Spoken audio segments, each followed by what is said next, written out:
Are you struggling with eating at the end of the day? Neurodivergent, don't feel like doing it, don't want to do it, I don't want to cook it, I don't want to eat it, I don't want to look at it, I'm not really in the mood for it. I totally get it. And today, this conversation is going to be around that and how to get through it, get around it, and make it really easy for yourself.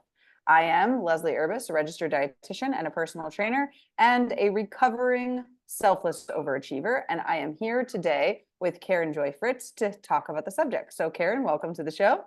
Thank you. I'm happy to be here. Awesome.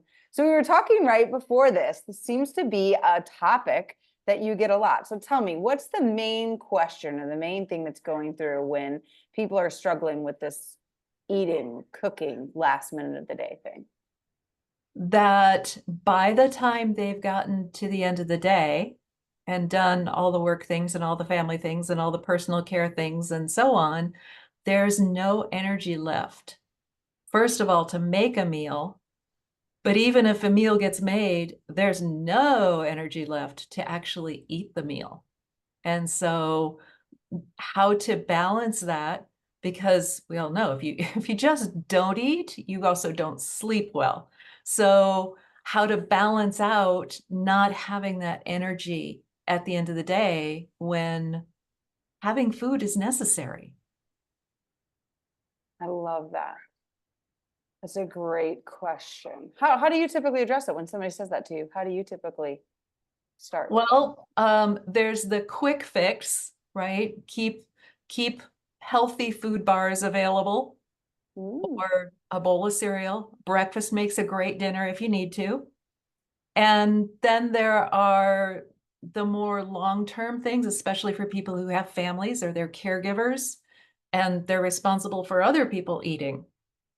And that has a lot more to do with make in advance or make convenience food okay. I love it. I think all of those things are okay. And I love how you said make convenience food okay. That's something I really address to people is that half of the reason why we are getting more issues with our food and our bodies and things like that is because we're calling foods good, we're calling them bad, we're shaming ourselves for certain things, we're guilting ourselves for certain things, and that is what's messing us up.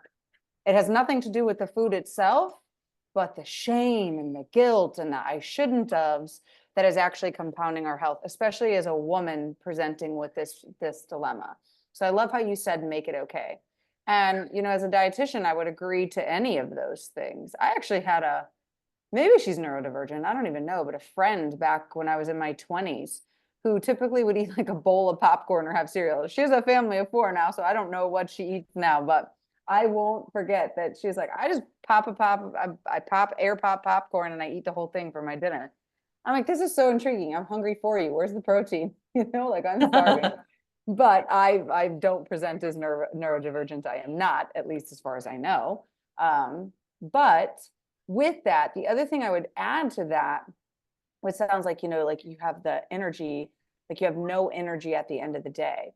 How do people know if they're expending too much energy or if they're, using too much of it through the day, or what's a tactic for them to know, am I going to wind up maybe drained more at the end of the day?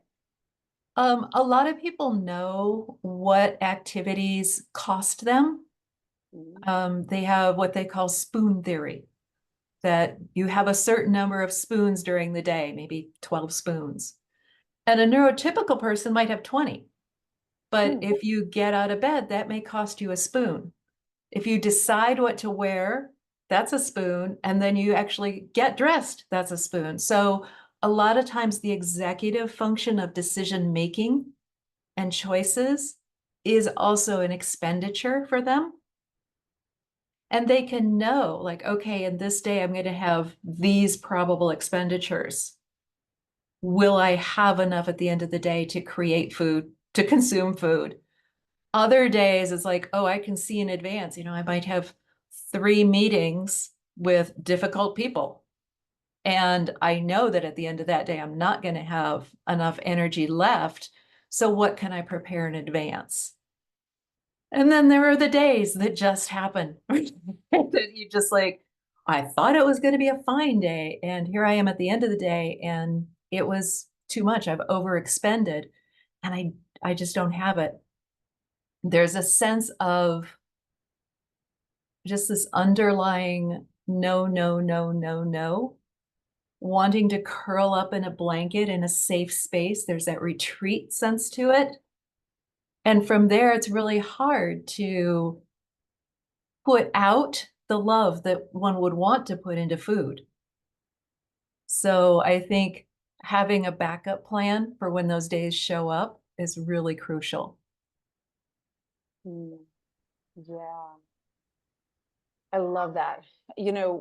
Part of, I teach something called digestion codes, and a part of the digestion code addresses some of these things of like, how does the meal throughout the day need to be established to be in alignment with you to provide more energy? How often should you eat? How frequently should you eat? How much should you eat? Should it be a lot? Should it be a little? Should it depend day to day? Are there certain things that if you include them with your meals are better for you, right? Of all the different things. And, just like anything else, I always suggest with the digestion codes or anything, it's sort of like your horoscope. We can all find something in the horoscope that's true, but then we all have things like, I don't know, that's kind of like not me, but I choose to go this. But it gives us an insight to ourselves. It gives us our peace to know I am more connected. This actually reigns true for me. And I'm as you're saying that, one of the things that some people do experience is that I'm so spent. And there's a few things that you can do with nutrition along the way to make that dinner easier, to make cooking easier, to make desiring to eat food easier and maybe less costly, like it's going to cost them that spoon, right? Because I totally understand. I joke about it as my patience meter as a mom. Like it's like at the end of the day, when you're like, toothbrush is about to go in their mouth and they're like, well, mom. And I'm like, no, just going to brush your teeth and then you can talk.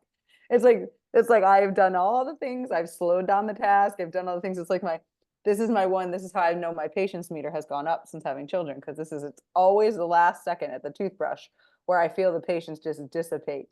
And I'm like, okay, I'm almost there. Because once the teeth are brushed, then it's just books, which is easy going, gratitude, prayers, all that good stuff, and bed. And all that's really easy. So I know I've gotten that patience meter up, but it took me a while. And I kind of view that as sort of maybe my neurodivergent spoon thing, because being a mother sometimes, and especially as you're, parenting yourself and doing things differently for your own children. So I can't imagine what that feels like. And when I would be so drained, because I had a 2-year-old and a 2-week-old when my husband left for military reasons for 6 weeks. It was me, my 2-year-old, my 2-week-old, which then was 8 weeks old, just the two of us the entire time. I had 0 visitors, I had 0 helpers, I had 0 people. It was just me. And with just one, it's fine if you don't really eat and you eat a bowl of cereal. But with 2, you still have to feed the 2-year-old, right? So I get that. And one of the techniques that I would use for myself was on the day that I did feel like doing it, I cooked 3. But I didn't cook 3 the way that you would think. Like I'd cook for like my daughter and I for 3 meals, right? Because we'd be the only ones that would eat. And I would cook, let's say, some sort of beef and some sort of vegetable. And I'd make it versatile. So like one day, because it gets boring, right? I don't want to be bored.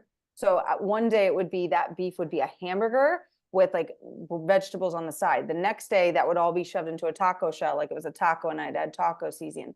And then the next day I'd even microwave like brown rice and turn it into a stir fry, right? With very limited seasonings, because my daughter at 2 just really hated that.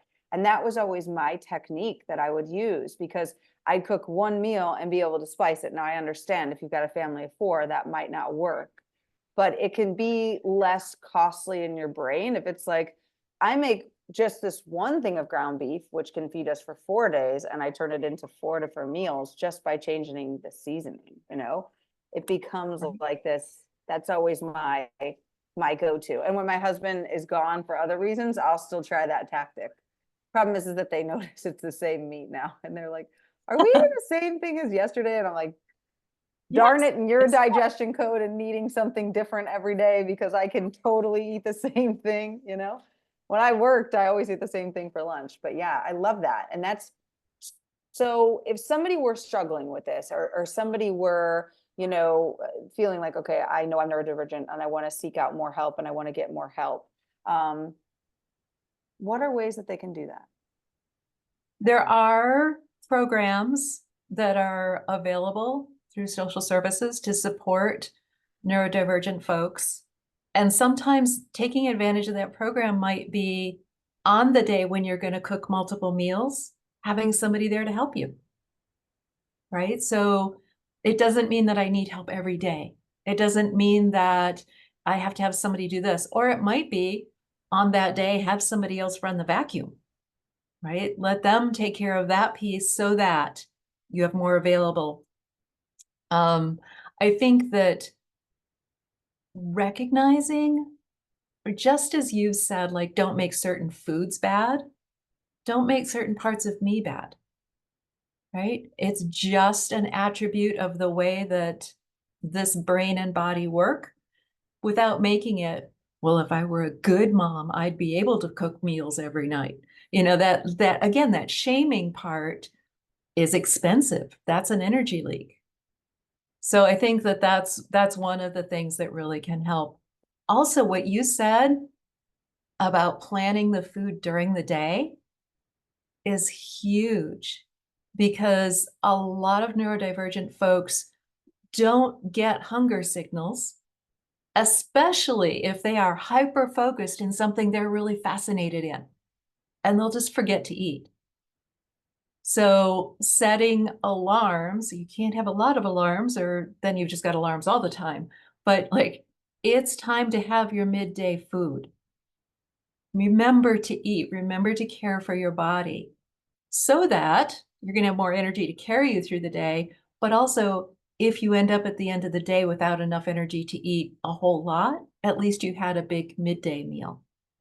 So I think that, as you mentioned, some of that rhythm can make a huge difference. Yeah, totally agree. I totally agree. So, we hope this has been really helpful for you. I love to keep these short because we all tune out somewhere.